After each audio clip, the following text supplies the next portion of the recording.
So, good afternoon, all the students in this flipped learning classroom, wherein you already have done the task in last 3 days. The last 3 days you have watched several videos on Derrida and deconstruction. You might have read a blog or some content also related to that. Some additional videos were also given. So you might have gone through some additional video resources also. So right now in this session, we are going to see what kind of questions you have raised after watching the videos, what kind of questions you have in your mind. And we are going to have discussions based on your questions. You all have put your questions in Google Classroom. And while going through all the questions, I was able to see that we can group some of the questions which are very common. So we have done right now for this session. This is the first session on question and answer discussion on Derrida and deconstruction. And we have we are trying to cover three concerns, and in each concern there are series of questions. You have asked many questions in these three concerns that are there. So one by one, I would like to request you to put your questions first, and then we will start taking the questions in the discussion. So in the first concern, which was by and large about whether deconstruction is a deconstructive activity or not, or the problem of nomenclature, deconstruction, that questions you were asking there. So let me request you to put your question, everybody one by one here. So you can start asking your question. Those who are online, let us start first with the online students. Your question you can read, and we can note down your question also.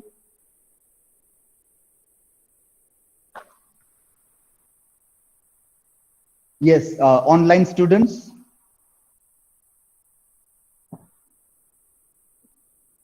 Or if they are not ready, then here offline, here you can, we can start with here the offline, those who are present here in this hybrid session. Yes, okay, so.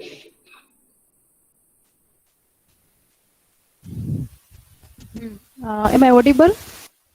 Okay.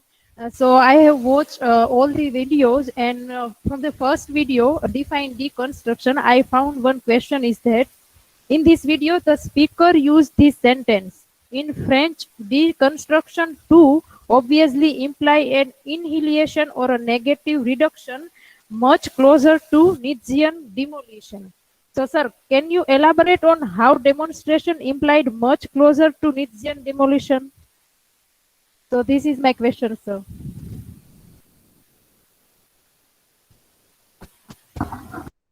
Okay, the key word negative reduction is implied in this word deconstruction. So how can we understand this term? Yes. Yes, yeah. Sir, we are watching that flipped image. Flipped image. Okay, yeah, okay, we are changing that. Yeah, just a minute.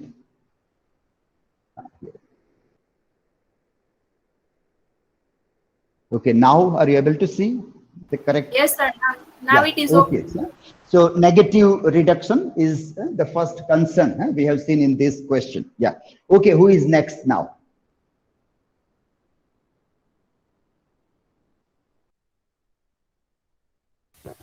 May I, sir? Okay, my question is that from video 1, that Derrida said that deconstruction is not destructive activity, but an inquiry into the foundation causes of intellectual system. Can you throw some light on it? Okay, thank you. Inquiry into the foundation causes.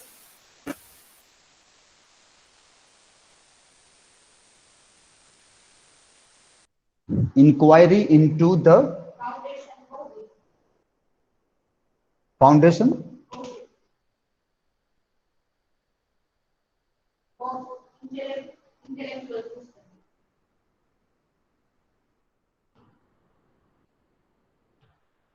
Intellectual systems. Okay, inquiry into the foundation causes of intellectual system. That is the concern in the second question.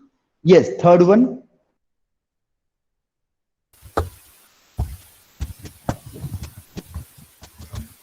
Hello, sir. I have gone through all the videos, but in our first video, I have two questions. So let me ask to you. So my first question is why deconstruction is not a destructive activity, but an inquiry into the foundation. So it's my first question, and my second question is what are the distinctions of the Derrida's deconstruction? So these are my two questions. Second question: what are the distinctions of the Derrida's deconstruction? What are the distinctions? Thank you, sir. Hello, sir. My question is definition important for everything? If yes, then which definition is more significant? The definition set by a particular authority and researcher, or the definition which we have understood, as like we see in the movie All Is Well, the definition of machine.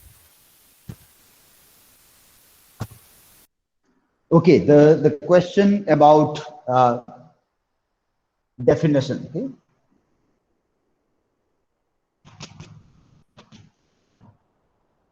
Whose definition is correct? That is what is the concern here. Okay, fine. Yes. Yes. Next, anybody online is ready with the May I, sir? yes. Yeah. In video first, I have same Yeah, yes. question. Is it that, Pina? Pina, yeah. Can you put your camera on? I am at in okay, a mini function for. okay, check it out that before we come to you. The another students we can take by that time. Okay. Yes. Sir. Yeah. May I, sir? Yes. Yeah. I have gone through the whole videos, and in the first video, I have found one question that in this video there is a one question that is reconstruction a negative term. So, sir, answer that it is not so. So, why this term is known as a negative term? Okay, so the question is that a negative term or not? Is deconstruction a negative term or not? Okay, we'll come to that question. Okay. Yes, next. Anybody online is ready? Otherwise, we can ask here in the class. Yes, here, yeah, in the class.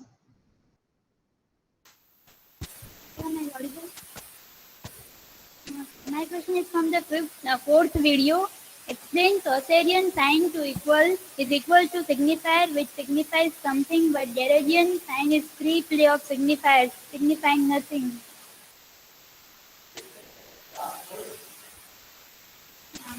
Derridian sign is free play of signifiers signifying nothing.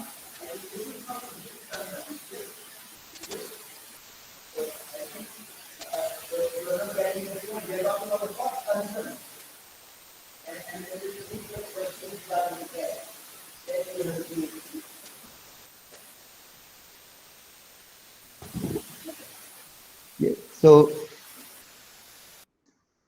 yes, so are you not getting the point from what we are working on or what we have done?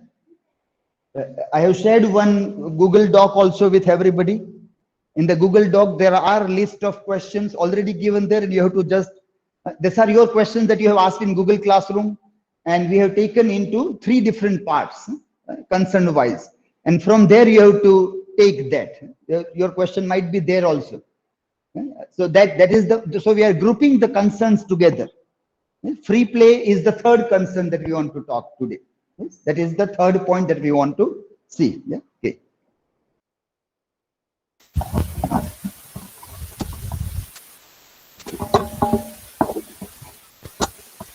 My question from the video number 1, as we have known that in French, deconstruction too obviously implied any annihilation nor a negative reduction, much closer to Nietzschean demolition. But how is it much closer to Nietzschean demolition?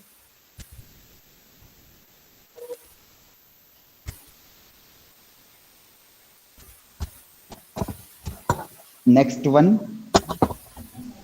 Yeah, yes, online. Yes, online May I students. say? Yes, Pina is ready now. Yes. Yeah, yes, Pina. Yes, sir. In first video, I have a question about this deconstruction is not a destructive activity, but an inquiry into the foundation causes of intellectual system. So, what is the foundation causes of intellectual system and destructive activity? So, please explain about it. Okay, so the question is, what are these foundational discourses, the foundations of knowledge systems? Yes, the foundations of knowledge systems, which are, we can say, problematized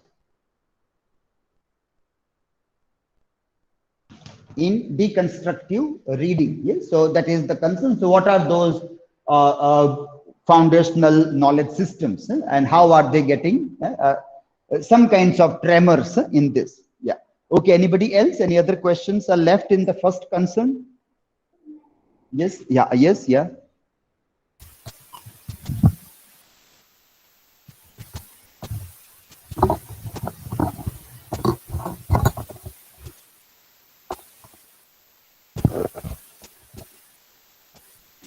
If Derrida wanted to transform the way people think, then is it not similar as seen in 1984 novel or film in which thoughts of people are also very much changed? Is it like colonizing the minds of people?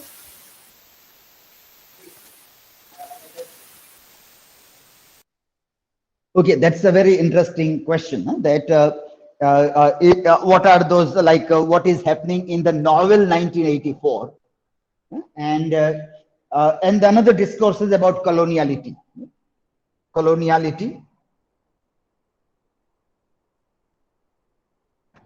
So how do we see this concern? What George Orwell says in terms of 1984 language, newspeak language, and brainwashing kind of a thing, brainwashing, and colonial aspect of how the coloniality also operates in terms of language, and how we see post-structuralism or deconstruction also. Okay, okay, fine, good question. Then anybody else? Anybody online or here? I think here we have covered all the students who are present in the class.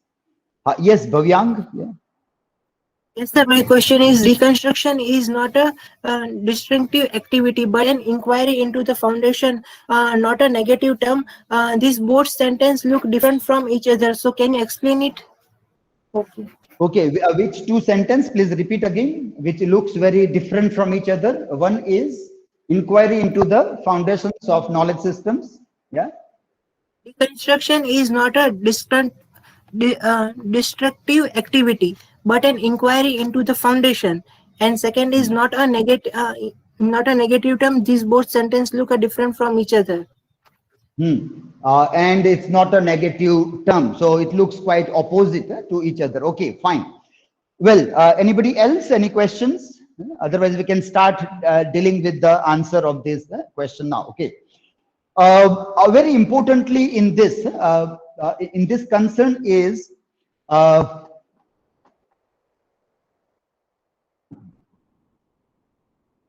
you might have come across this viewpoint. Can you change this to see if we can watch this screen also online? The online students, just let me know if you are able to see the screen and the words clearly on the screen. And if you have a problem, then let us know so we can change. No, don't do that. I will do that. Yeah, right now, but I don't know whether they will be able to see. Yes, online students, can you say, are you able to read? No, sir. It's not visible perfectly. It's not. Yeah, okay, fine. Yeah, no problem. I will share the screen so online students can watch it. Yeah.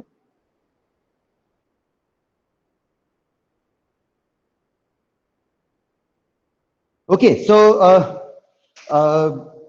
this letter to a Japanese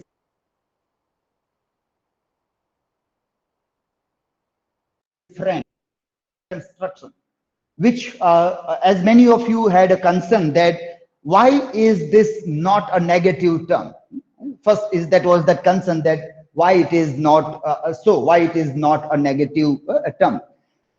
At the same time, there is another, the question is the last, I think Bhavyang was raising, that it seems very conflicting. This is that why is deconstruction very unpopular also? Why it is unpopular way of looking at the knowledge systems.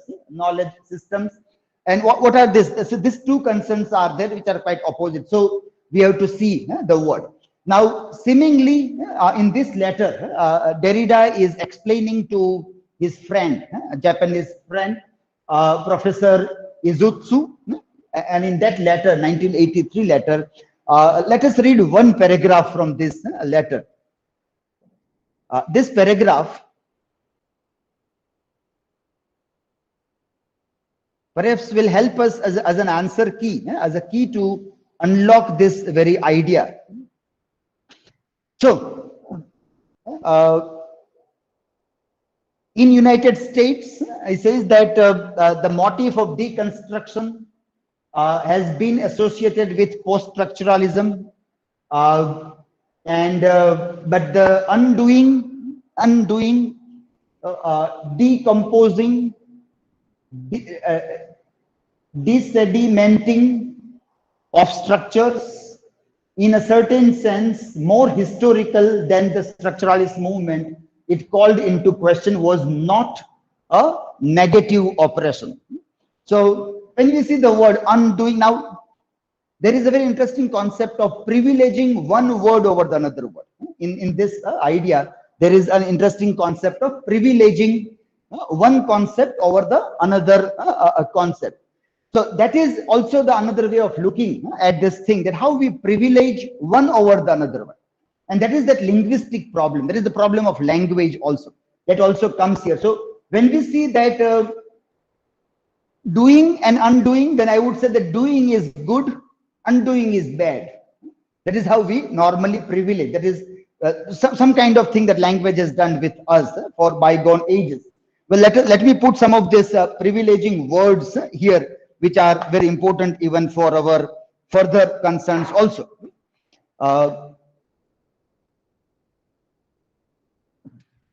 Let me stop sharing the screen, and then let us have a look at the board.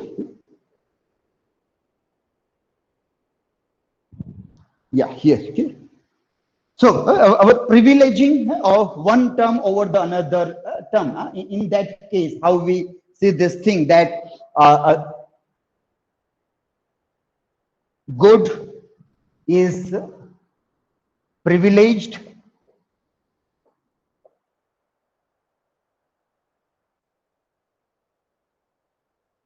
over bad. Okay?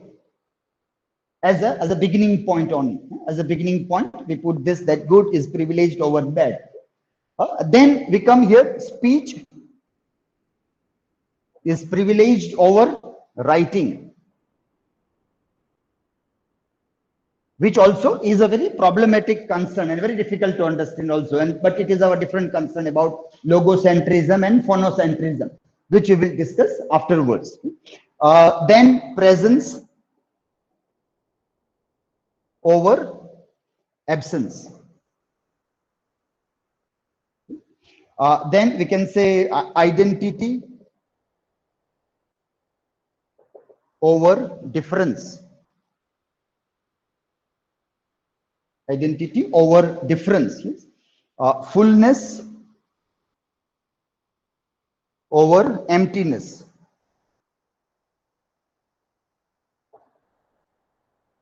Yes. Meaning over meaninglessness. Yes, meaning over meaninglessness. And in the same way, life over death. Okay? And light over darkness. Okay? Or if you want to add ness, then lightness over darkness. Yes? That is our normal privileging that is there in the language. And very difficult for us to go beyond this, as we have discussed earlier about structuralism. Ferdinand de Saussure, who says that the words construct our world. And this world is constructed by the language, because language pre-existed our existence. And we have to adjust with the language that was already existing. So to some extent, we were choiceless. We were not having a kind of a choice to give our own meaning to the words. Now, if I cannot give my own, meanings to the words, then whatever world I am going to get, whatever world, even though it is meaningless, I will have to cope with that meaninglessness, as existentialists would question about the meaninglessness of the world. But I have to cope with it. I have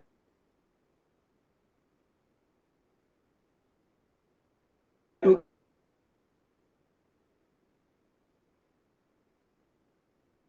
they are in their own control. Now, in that context, when we see this word deconstruction, the word has this word de. Now, this de as a prefix is normally used to make something opposite. And normally we see that whenever such words are added, they become negative words. They tend to become negative. And that is, they tend to become negative because that is the structure of grammar. That is how the grammar has been defined. Grammar has to do some categorization. So grammar has done a categorization of that. And now, because right from the beginning, we are in that language, it is very difficult for us to escape from this negation of language. Now, it is not the negation of somebody's thinking. It is the negation of language itself. But when somebody is thinking and giving words to those ideas, the people will say that, well, you are thinking negatively. You said that, no, these are the terms are negative. These words are negative. So you have to say that language do not have any negative terms. Language do not have any negative term. What negation is there is given by us. It is given by us. So how do we give those kinds of negation to the language, which is without any kind of negation, or in the same way with any kind of positive elements also. It neither has the positive or negative element, but we do that. How do we do that? By we can say by recurrent use of this.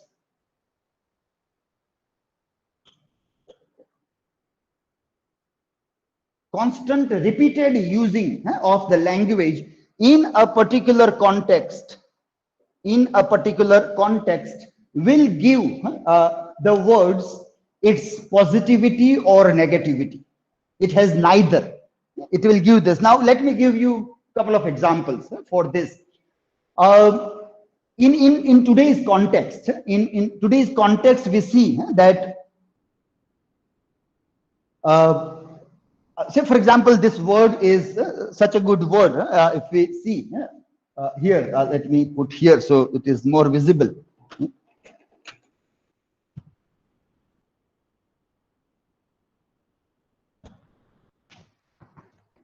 This is it is such an innocent good word, bhakta. So now bhakta was always a kind of a devotee.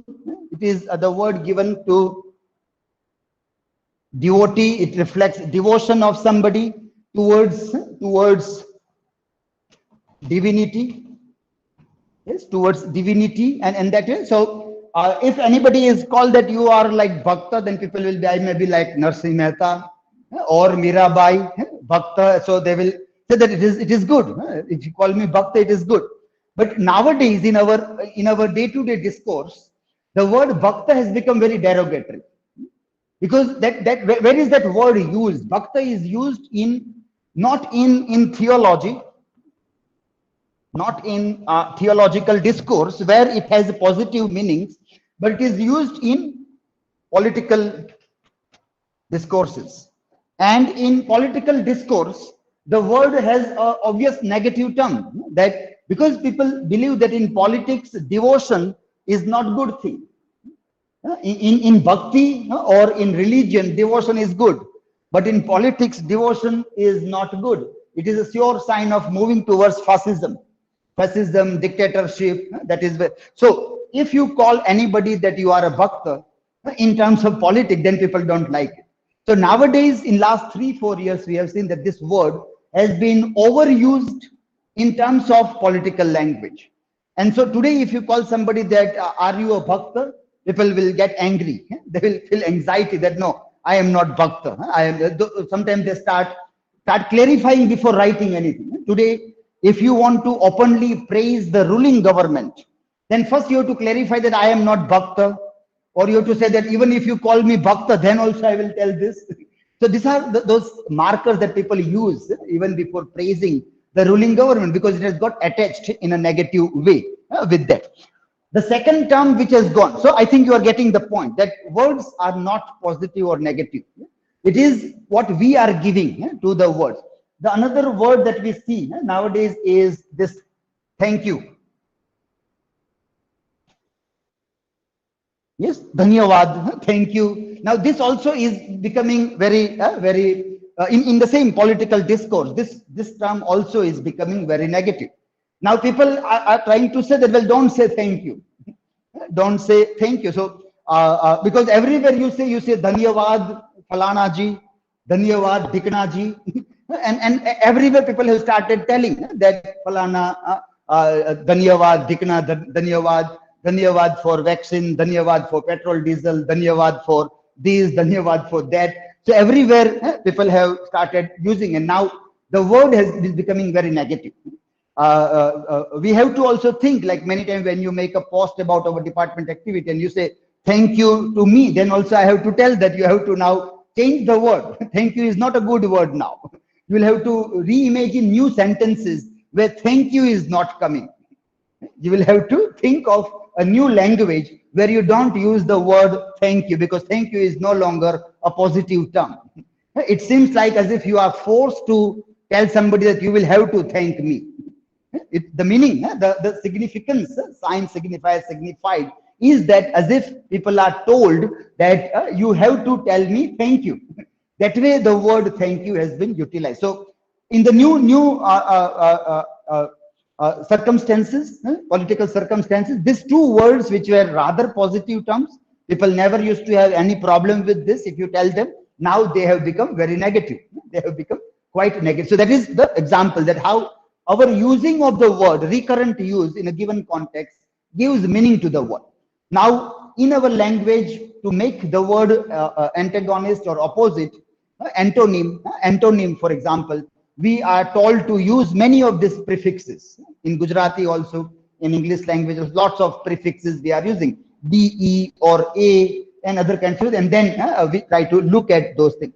So that is the problem with this term also, deconstruction. So many people connected it with Nietzsche's annihilation or destruction, as in the other languages like German or other thing, like it is like Heidegger or other people when they connect.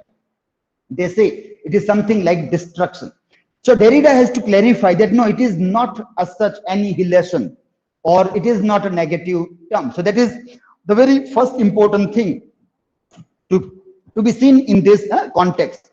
So we have privileging in our language system, which we can't escape. We can't escape the privileging because it is not in our hand. It was there even before we were born. And we have naturally imbibed and internalized that language with binary oppositions in such a way that for us it is almost naturalized. And once the thing becomes naturalized, it is very difficult to identify that this is something of an outside element. It is nearly impossible for us. Only we can philosophically practice aloofness from the language. Philosophically, that I try to position myself in such a way that I remain aloof from my own language. I know I am speaking this language, but I still try to be aloof from that language.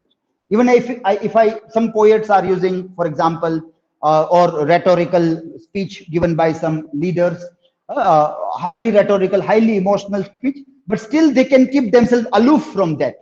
Now that is a very difficult task that all human beings cannot do. We cannot do that. We can quickly put ourselves aloof from that, and we can become an observer that what is this language doing with us, when the language is coming from inside me, or it is an outside language, whatever way it is, but what is that language doing? Can I very quickly move myself out of that and start observing that?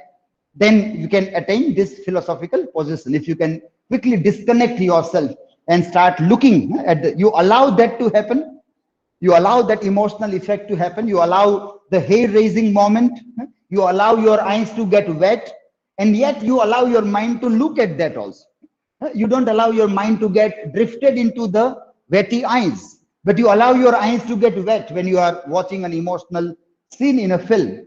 You allow that to happen, and you can observe that also. So that is what is the position, and it is rather a philosophical position that we can see here. Let us read something more from that paragraph in that letter, which can help us understand this. Okay, so that is at this point, and then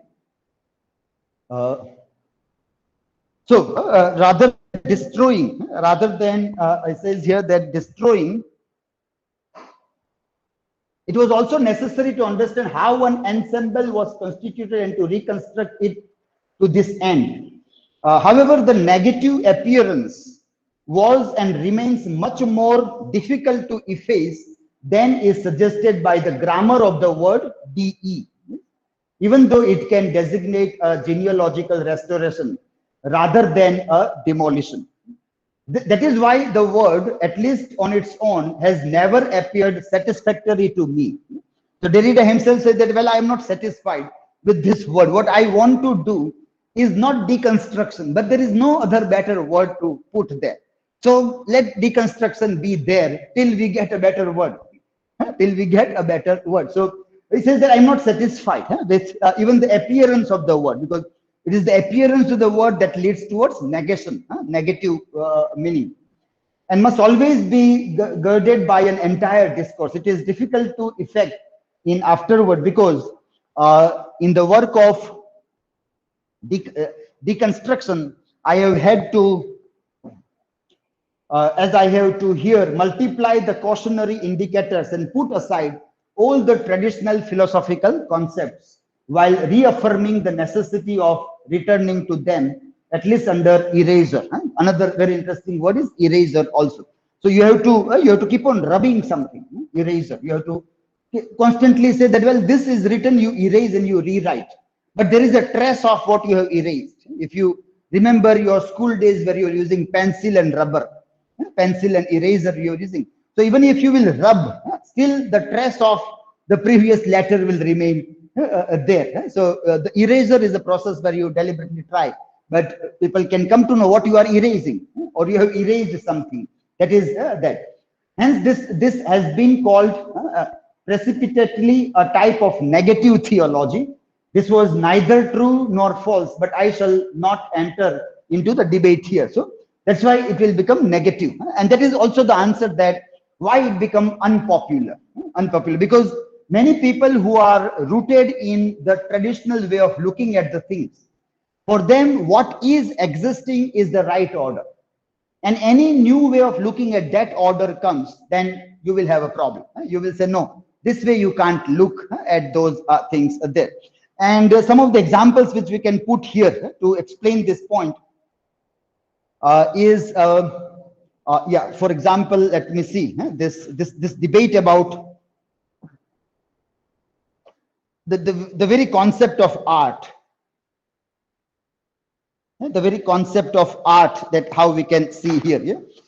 I think we have seen this image. Let me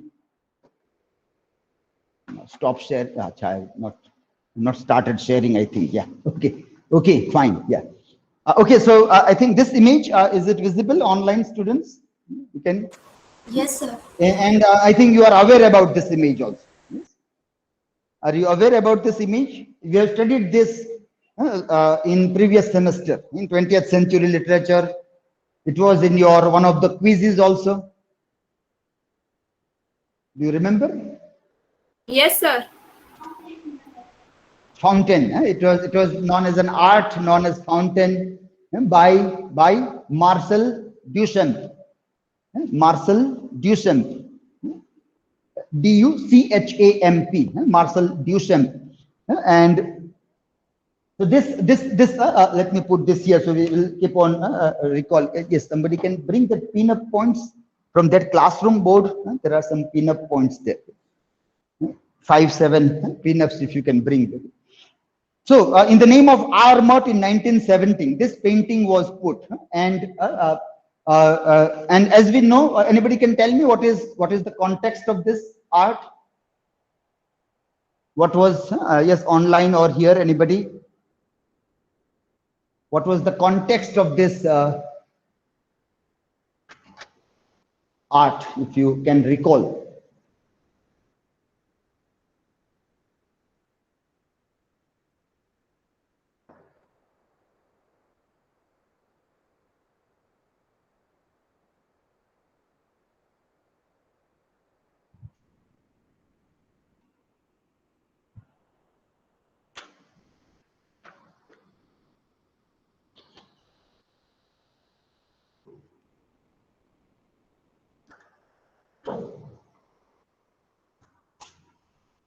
If you can switch this camera in this direction, yeah.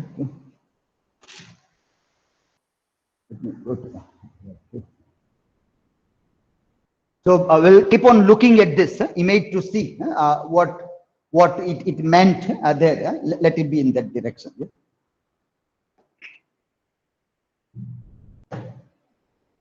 Yes, anybody can have a look. Students are able to see. I think you are. Yeah. Okay. Okay. Now see here. So what we see here is that if this is art, then people would question that, well, how can we consider this as an art? This is made by somebody, not made by the person who is making an entry also. It is made by somebody. You are just seeing it in a different way. You are just seeing it in a different view. You say that this is fountain, but people would say it is a urinal. It is a urinal. So how would you consider that as an art? So when this was put into the radical group, in the avant-garde group of the artists in America, it was rejected. And this was the trick done by the group member. Marcel Duchamp was a part of that group who was thinking about radicalizing the definition of art. You were in the process of redefining art, and you said that there should be no definition. Remember the point that is here also, definition. Whose definition and this? So you said that there is a art. You want to break the definition of art. You said that, well, all kinds of entries are allowed. We are not going to define any form of art here. We are not going to define it. Now, the one of the person got some kinds of mischief, and he told that, well, let me make an entry of this. And then the other member said, it was a dummy name, R. Mott. R. Mott is not a real person. Marcel Duchamp, with the name of R. Mott, put an entry into this, R. Mott, 1970. And then people said, the jury members, the organizers said that, well, this cannot be accepted. This is very vulgar. This is very bad. It is tasteless. So then it is rejected. So what comes here again is the question of definition. And in definition, you have to use language. And again, you are in the trap of language. So we can see that who was right when this was rejected, who was right. Is there a correct answer? Not really. The question is probably undecidable. Question is undecidable.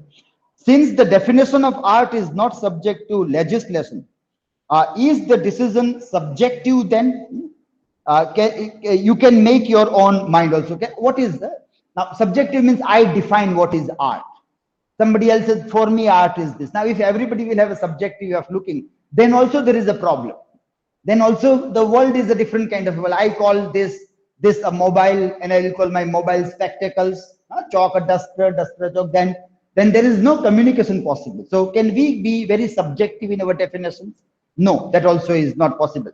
Can we have one definition for all? Again, there is a problem, very, very difficult to. So what we are, there is undecidability. Where are we? We are with the point of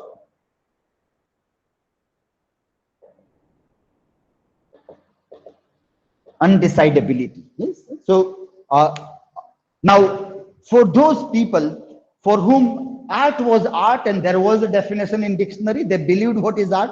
For them, this undecidability will bring anxiety. They will not like it. They say that, well, we had our definition already. Why are you problematizing something that is already stable with us? We don't have a problem with art. Why are you problematizing the very concept of art first, and then you are creating ambiguity, confusion, and then you are not giving any answer also.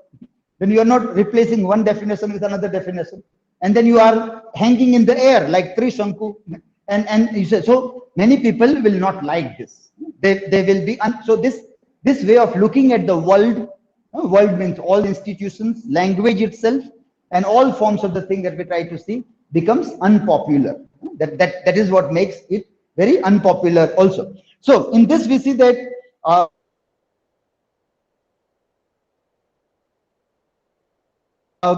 on meaning, which is not subjective but conventional. So what we make choice of the meaning in this is that we go for the meaning which is conventional. We go for conventional. Now you get the third point that Ferdinand de Saussure used. Yes, the third point that he used about arbitrariness, about relational idea and conventionality. That even if it is arbitrary, we go to the convention to find the meaning in everything. What is at stake in this instance is the meaning of art. What is at stake here is meaning of art. If you define art in terms of beauty, skill, or creativity, your answer has to be no. So if you say that art is beautiful, if you say art means skill, you should have skill with language, with colors, with dancing, with your alap. If you don't have skill, it is not art. So this work of art will fail to be known as art if you go by skills. It is somebody's skills. It is not Armat's skill. If you consider Armat as a real person, then it is not his skill. It is not beautiful also. It is not very beautiful also. And there is as such no creativity also. There is no creativity also in this. Your answer has to be no if you go by this definition of art is beautiful, skillful, creativity. If you define it as that what the art world calls art, or what the artist decides to call art, or what anyone chooses to call art, your answer may be perhaps yes. So let artists decide what is art for him. Let artists tell that whatever is drawn, he says, this is my art.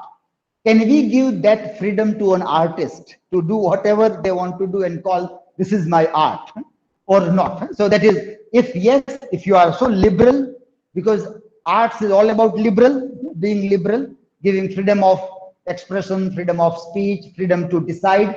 In that capacity, you say yes. Let Armat decide what is art. Let him explain if you want to explain. If you cannot understand, and if you go to artists to ask that, well, explain your art, I can't understand anything.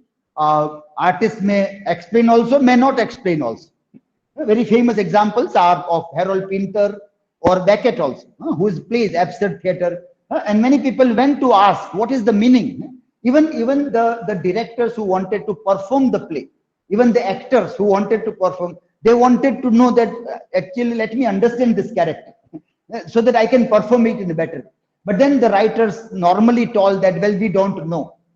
Had we known the meaning of what you are asking, we would have told in the play. Vladimir Estragon, we would have said in the play, we also don't know. So the question that was asked that these two, Vladimir and Estragon, they don't look like tramps. Ekdam nalayak badmash jeva nathi lagta. આ તો PhD degree holder લાગે છે. They seem બંનેની વાતો એવી છે કે જાણે PhD કર્યું. So Beckett said they may be PhD also. Who knows? આપણને ક્યાં ખબર છે એમને PhD કર્યું હોય, PhD કરીને આવી હાલત થાય. કોને કહ્યું છે ન થાય આવી હાલત? PhD કરો પછી પણ આ હાલતમાં તમે રસ્તે રખડતા હોઈ શકો. As a tramp you may be still on the road. Who knows? So that is or Pinter also, when he said, people ask that who are this character, Goldberg, Nat Goldberg in Birthday Party. he said, I don't know. Had I known, then I would have given the meaning of this. Who are from, where are they coming? What is the purpose of their coming here?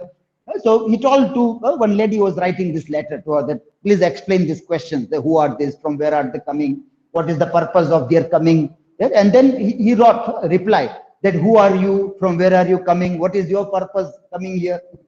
So we don't know. Who are we? We don't know. Why are we here? We don't know. And what is this what we are doing is the purpose? We don't know.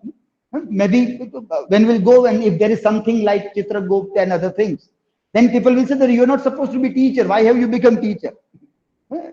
That's why we failed you 2 times in school. You don't become teacher. Then also you became teacher. So I failed in 8th standard also. I failed in 12th standard also. And yet I became head of the department.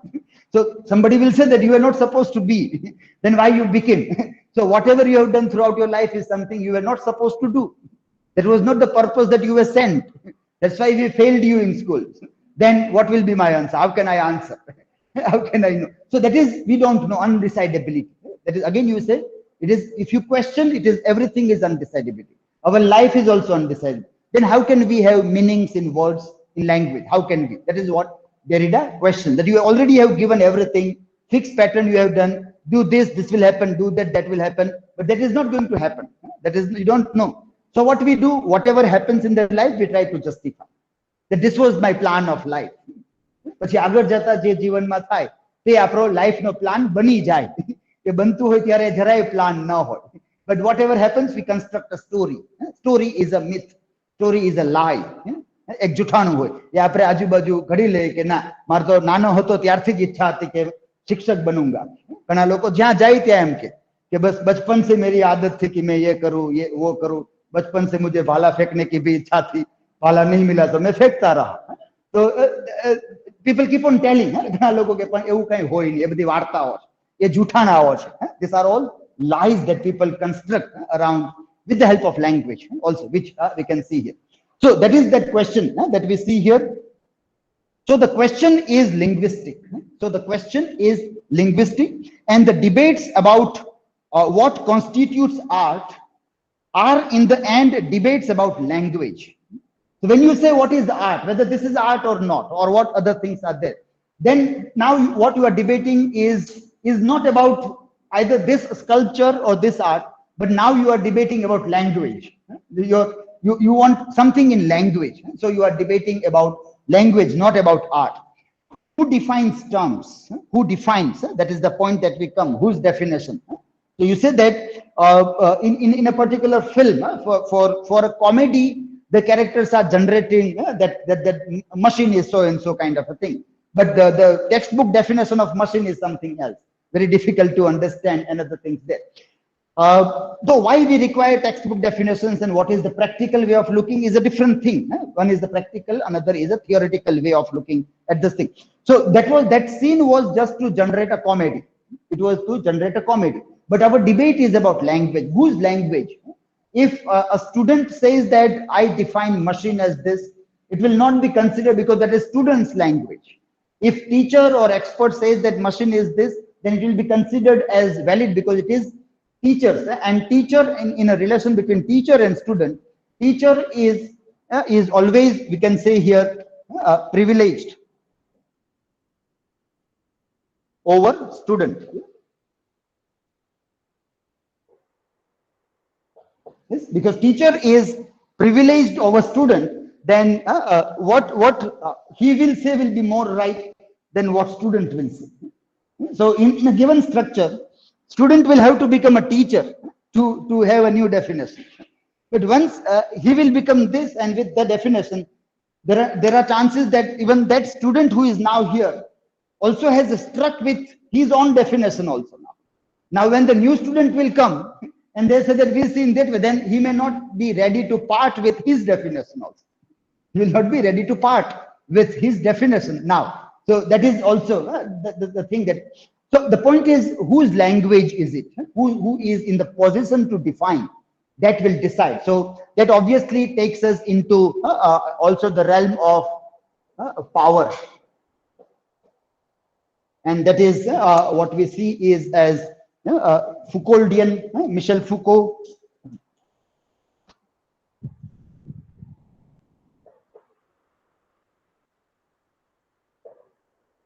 Foucauldian concept of power, power dynamics.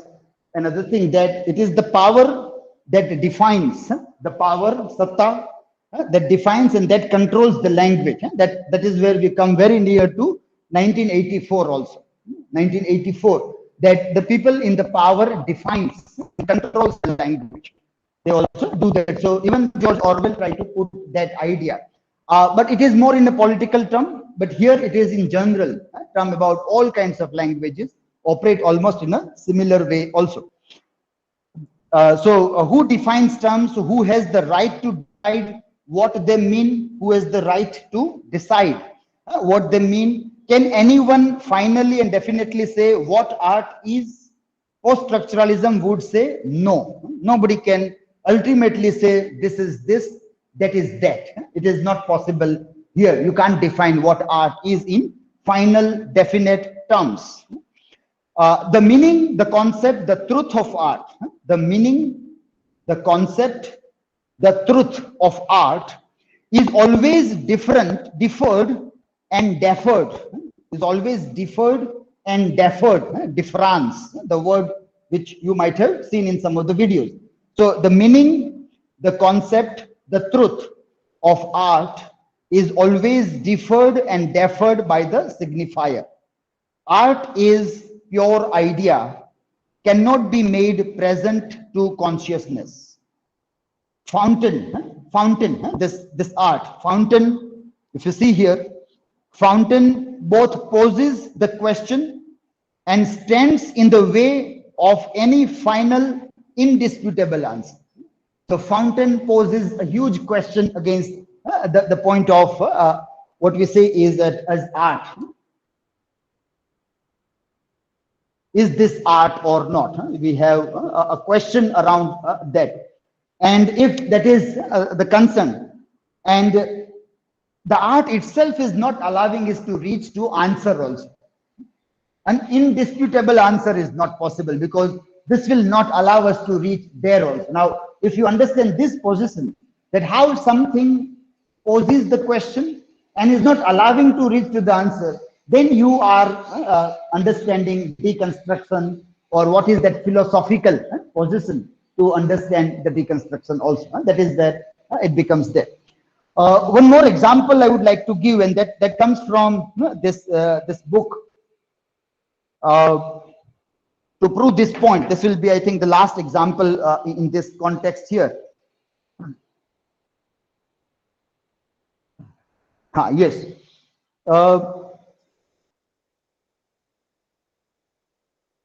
There is a conversation in this work of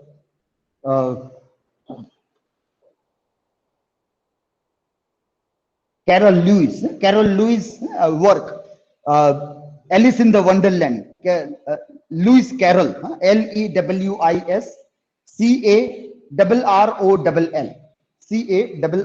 Carroll. Yeah? Lewis Carroll. And this is the conversation between Humpty Dumpty and Alice. Humpty Dumpty and Alice. These are cartoon series for children. Alice in the Wonderland, if you remember, Alice in the Wonderland. That's the story is written by, and Humpty Dumpty. Humpty Dumpty is an egg. Humpty Dumpty sat on a wall. Humpty Dumpty had a great fall. If you remember the rhymes from the school days, in school books, this rhyming lines, whether Humpty Dumpty sat on a wall, Humpty Dumpty great fall. So that now this is this conversation between Humpty Dumpty and this Alice. This is the image. If you, I think, if you can see here, yeah. Yes, online students, are you able to see this conversation image between this? Okay? So here, Humpty Dumpty and Alice, they are there. Now, so see the conversation here.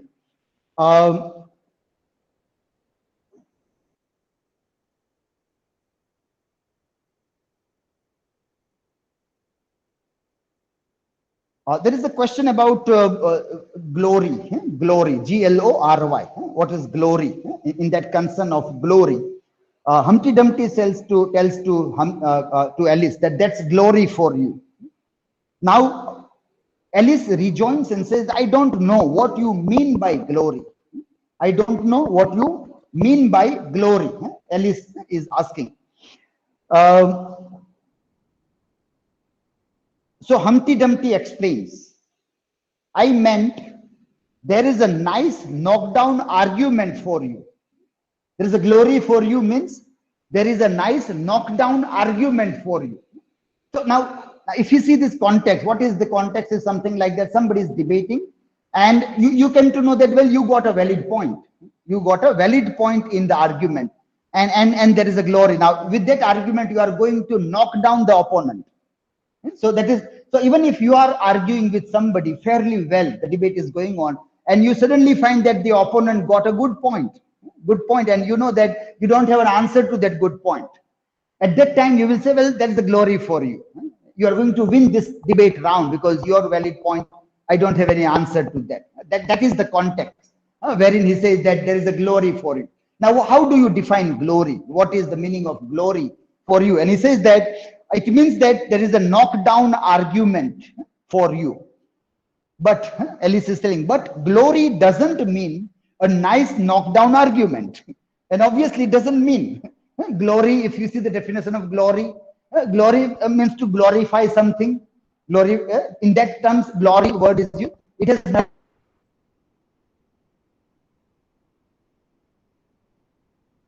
nothing to do with nice knockdown argument. In context. So he said, but this word has nothing to do with what you want to say. Alice objected to that. Humpty Dumpty says, when I use a word, rather scornfully, he says, it means just what I choose it to mean. It means just what I choose it to mean, neither more nor less. The question is, Alice is replying, the question is, whether you can make words mean so many different things, whether you can make words mean so many different things. The question is, Humpty Dumpty replies, the question is, which is to be master, that's all. Means who is in the power, that is more important. So if you are the master in that position, in that binary privileging situations, if you are on this side of the privileged position, then you have a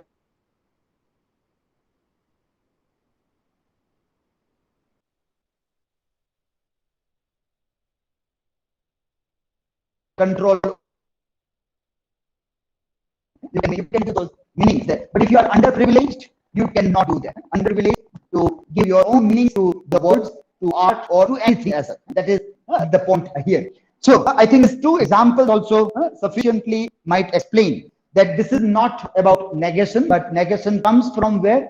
It comes from the way we use language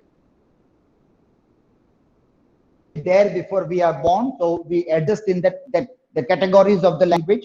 And so as soon as the language comes to us, the words, terms start coming to us, we start putting into binaries. That, well, this is good, this is bad. So this is positive, this is negative. Very easily we do that. And Derrida says that, well, I don't have a proper term. What is this? So till then deconstruction. And deconstruction, the term will suffer from the DE. That is the grammatical structure that is there. And people are going to make it very negative. And you will have to always answer this question first, whether deconstruction is a negative term or not, and why it is not negative, or why people debate whether it is negative or not. That also you have to question. And when you will do that, you obviously will be in the process of looking at language from structuralist point of view, and then from post-structuralist point of view also. You will start looking at that also. So that is that. Does it make clear, everybody? Any other questions in your mind? Yes, anybody else? Still any questions from what we have taken into consideration here right now? Okay, fine. So if this point is clear, before tomorrow we'll enter into a second concern about phonocentrism and logocentrism and free play of meaning. But before we end today's class, a few things that I would like to put in your mind as an example, several examples that we have to keep in mind. And these examples are this painting, this sculpture also, along with this Duchamp's, even this sculpture also we want to see. Here, are you able to see? Yeah. Yes, okay. We have put this in our classroom also.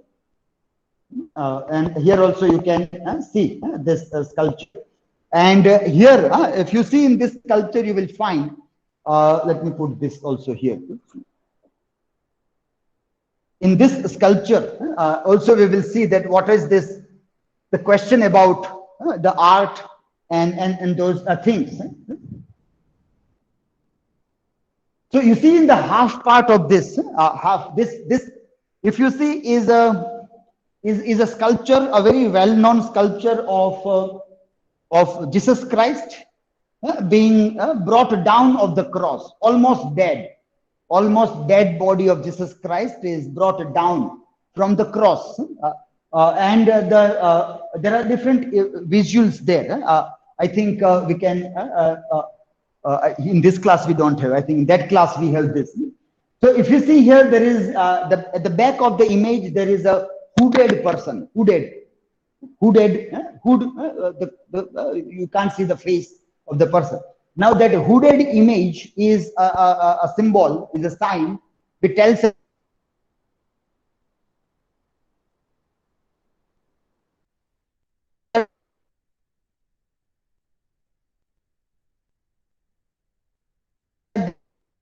Father God.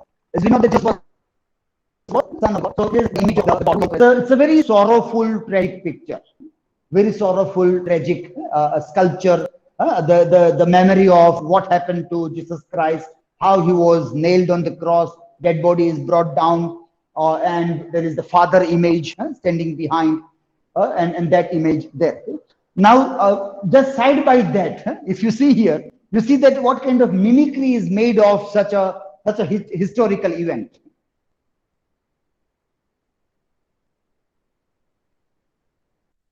Such a greatest moment in the world, Jesus Christ. As we know that this Christianity, one of the largest religion behind that, and there are lots of people respect Jesus Christ in various ways. So within that, in the museum, some group of people have made a fun of that image. They have made a comical out of that, and they are trying to be in that, but they are in modern garments, t-shirt, jeans, and they are mimicking the tragic situation. They are putting it here. And then when you juxtapose both the things together, if this is taken as the art, this photograph is an art. Now this frame of photograph has two art within it. One is the classical sculpture, and another one is a mimicry of that classical structure. So if this is the meta narrative, this is the meta narrative. This is the narrative which is breaking the meta narrative. This is breaking the meta narrative, which was also the concern of post-colonial discourse. So it is breaking. So this is one classical art. This is, we can say, a very post-modern, post-colonial narrative of that art.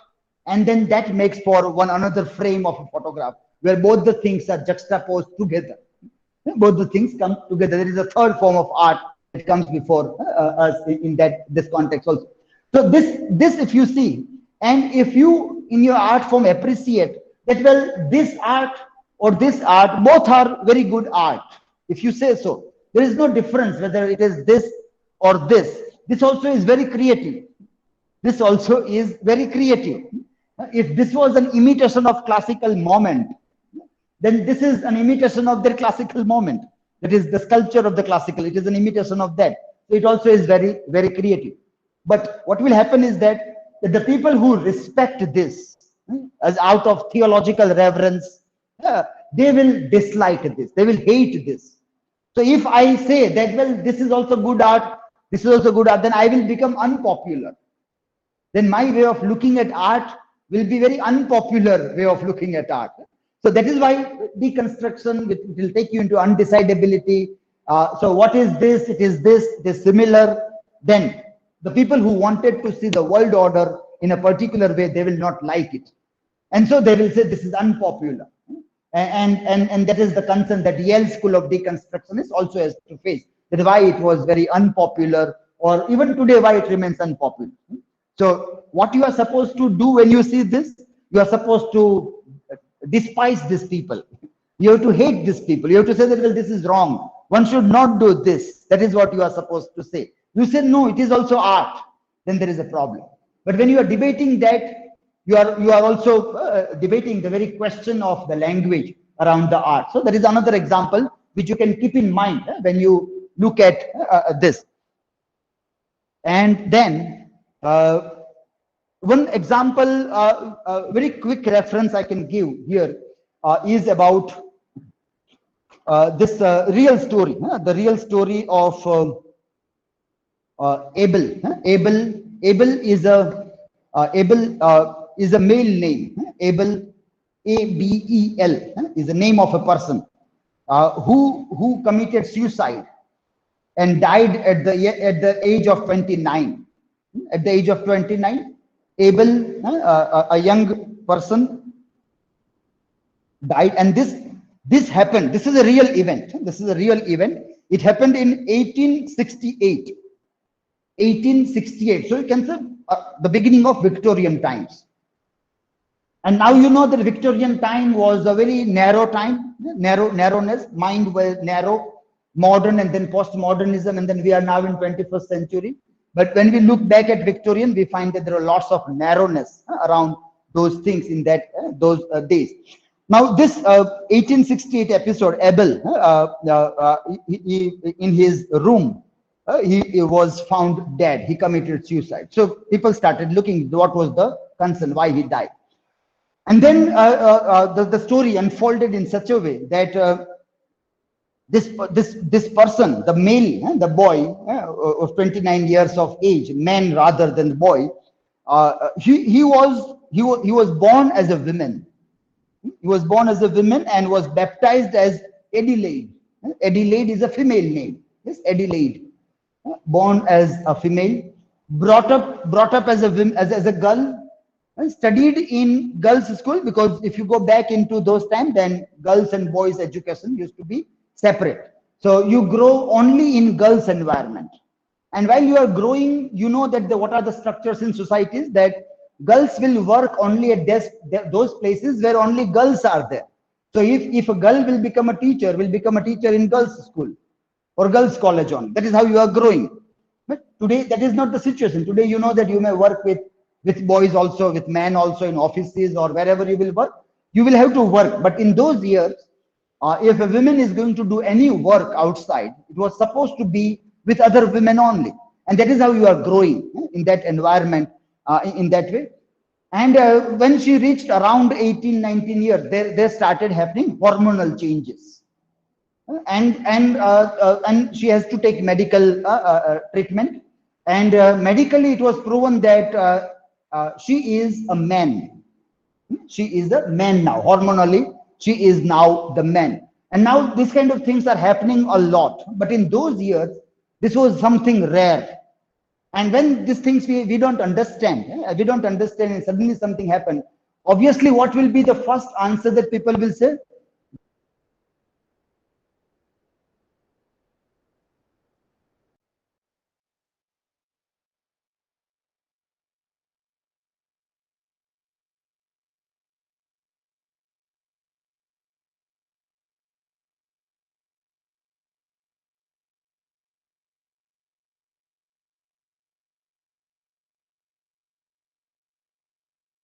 Okay, now it is working. So that is suddenly that happens. You take, and then you are proven as a man now. Hormonally, you are a man. So your body is a man body now. Now you cannot work where the girls are there. So you were supposed to work in girls' quarters, girls' schools. This now they will not give you jobs. So you become jobless, for which you were trained. Skill wise and mind wise, બંને વસ્તુ જરૂરી છે. Skill અને mind પણ તમે શેના માટે તૈયાર કરો છો એ બહુ મહત્વની વસ્તુ. So you have grown. So now that those jobs are not for you.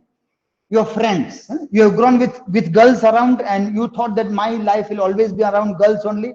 Now those girls will be distancing from, because now you are a man. Body wise, you are a man. So you are body wise, you are a man, and by mind, you are still a girl. So that girl, that is the mental girl, was not able to stay happily in man's cage, man's body now. Because this, now you can't get job, you can't get friends. So you require money also to sustain. Now, if you are a girl, and if you go to your parents and ask for the money, there is lesser problem or no problem. But if you are a boy and you are a grown-up age, 25, 26, and then if you have to go and ask for the money, then it is terrible. Even if somebody will say, "Ave to kahin karo," that question boys will face. Girls are not going to face that question. So for boys to ask for the money is very tough, very difficult also.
Okay, so this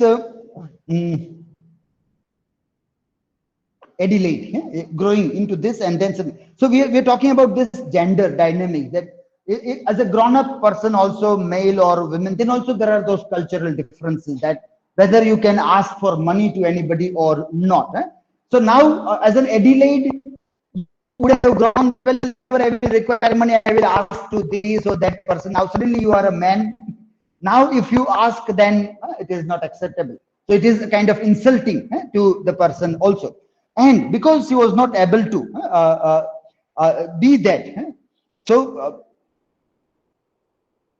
Abel feels alone and disgraced, unable to return to those who have known him as a woman. More aware now of what is expected sexually, he sees no hope of a future relationship to match the first.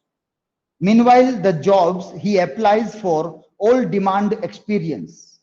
And your experience was working in a women's condition. You don't have at all an experience of working in male condition. Abel's experience has been as a school mistress, but at this time, a career as a teacher in a girls' school was not an option for a man. Hungry, he is reduced to asking his poverty-stricken mother for money. This, we may construe, is still more humiliating for a son than it would be for a daughter. Now, in this condition, perhaps Adelaide, first Adelaide, now Abel committed suicide, because for him the life was terrible. So now we see this, that when a meaning is given to something, now we are growing, we are a subject, we are a human being, so we are given a meaning right from the beginning, that I am supposed to be this. And then suddenly if something changes, then what happens? The world changes. It is very difficult to live. Survival is difficult. Now, the same way, the death in Paris, this example, we can see that we have lived with privileging all these words. We have lived with privileging art. We have lived with God at the center of the universe, or this as this and that as that, positive as positive, negative as negative. Now, if suddenly philosophically things start changing, then what happens? Then it becomes very difficult for us to sustain with those ideas, with new way of looking. Utter confusion, perhaps we may live. But if we do not start enjoying that confusion, it will be very difficult for us to survive. And we have to commit suicide. So we don't commit suicide physically, but we commit suicide philosophically, and we stop thinking. What we do is that Derrida એના ઘરે આપણે દુનિયામાં રહીએ કે તો કે ડેરિડા તો આપણે બધું એનું થોડું માનવાનું હોય, અથવા ડેરિડા તો દરિંદા છે, આપણે આપણી રીતે દુનિયામાં એ મજાની દુનિયા છે, બધામાં મીનિંગ છે, everything is okay. Then let me see in that way. So what we do philosophical suicide. So we stop thinking in that, we stop looking at the world in that way also. That is what is the another example that we can keep in. But we'll keep on coming to this example time and again. Adelaide, born as Adelaide, died as Abel, and sudden change from gender from one to the another one. You might have seen many televised program in this form. There are many television serials and films also in this form, that where suddenly the gender is changing. That way people have portrayed, but not anybody with tragic propensity. Not with tragic propensity. Even Virginia Woolf in Orlando deals with the tragic propensity of this. But this is here you see in terms of what is the meaning of being something. That is that concern of Heidegger also, being and nothingness, or being. What is it to be? So when I am something, what is it to be? And suddenly, if I am ceased to, or I'm stopped being that, and something else is imposed upon me, then what happens? Then how I can survive? That is that concern of beingness also. That also we can see here. So that is another example that we have to keep in mind when we look at the thing. And final example is today's poem that I have shared, which you might have watched. But tonight you will do that activity on the ed.ted platform. The link that is given in the WhatsApp. You open that, and there you will find a few multiple choice questions and some descriptive answer you have to write platform on. So to do activity, you have to create your login ID. Don't forget to create your login ID on ed.ted platform. And then you appear in that small test, and a little bit of descriptive 1 or 2 paragraphs also you can write. Your understanding of the sonnet.